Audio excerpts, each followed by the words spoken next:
Hello everyone. बच्चों को असफलता से भी परिचित करवाएं, क्योंकि एक विद्यार्थी का जो दिल होता है वो कांच की तरह होता है। भले ही टूटे नहीं, पर कई बार दरक जाता है। जब परीक्षा का परिणाम आने वाला होता है तो बहुत से जो विद्यार्थी होते हैं खुश हो जाते हैं अपना रिजल्ट देखकर, और कुछ ऐसे भी हैं जो इस दौड़ में पीछे रह जाते हैं और वो निराश हो जाते हैं। असफल विद्यार्थियों में भी दो वर्ग होते हैं। एक वे जिन्हें योग्य होने व खूब परिश्रम के बाद भी मनचाही सफलता नहीं मिली। दूसरा वर्ग वह होता है जो परिश्रम के बिना असफल होता है। दोनों वर्गों के बच्चों को घर में कई तरह की बातें सुननी पड़ती हैं। अभी सारे माता पिता व परिवार के बड़ों की खूबी होनी चाहिए कि इन असफल बच्चों के साथ प्रेम से बातें करें, क्योंकि कंपटीशन का जो दौर है वो सही है, लेकिन यहाँ योग्यता ही आगे बढ़ पाएगी, लेकिन जीवन से ऊपर कुछ नहीं होता।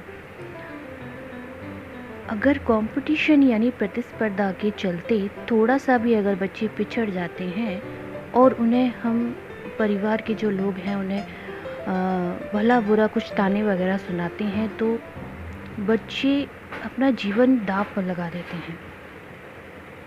तो ऐसे समय में बड़ों की जिम्मेदारी होती है कि इन बच्चों को असफलता के बारे में भी बताएं। जब कभी हम हारते हैं तो हमें निराश नहीं होना चाहिए और आगे बढ़ने के लिए कोशिश करनी चाहिए। ये हमें बच्चों को सिखाना बहुत ज़रूरी है, क्योंकि आजकल सफलता का ढोल इतना पीटा जाता है कि असफलता कोई झेलने को तैयार ही नहीं होता।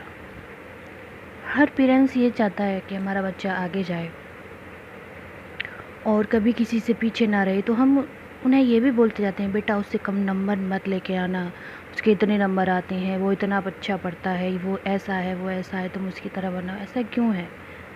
अगर ऐसा बच्चे नहीं कर पाते हैं तो उनके मन में हीन भावना आने लगती हैं, वो खुद को कमज़ोर महसूस करते हैं। तो हमें बच्चों को कमज़ोर महसूस नहीं कराना है, उन्हें हमें तैयार करना है कि अगर वो कभी हार भी जाते हैं, कभी कोई काम गलत हो जाता है उनसे, तो वो उनको उस चीज़ को झेलने के लिए रेडी रहें और आगे बढ़ें। कम उम्र में बच्चों को यदि असफलता की पीड़ा भी समझ आए तो शायद वे जीवन बचा लेंगे। हर माता पिता को चाहिए इस समय बच्चों से खूब बातें करें। यदि आपके व्यवहार में रूखापन आ गया तो उनके मन में जो विचारों का तूफ़ान चल रहा है कि मेरे कम नंबर आए हैं या मैं इस जगह हार गया हूँ, अब मुझे क्या करना चाहिए, कहीं वो गलत रास्ते पर ना निकले। इसीलिए ऐसे समय में खुद को बच्चों के साथ रहें, उनसे बातें करें, जिससे बच्चे अपना नुकसान ना करें, क्योंकि बच्चों का नुकसान बड़ों का नुकसान भी तो होता है। Thank you.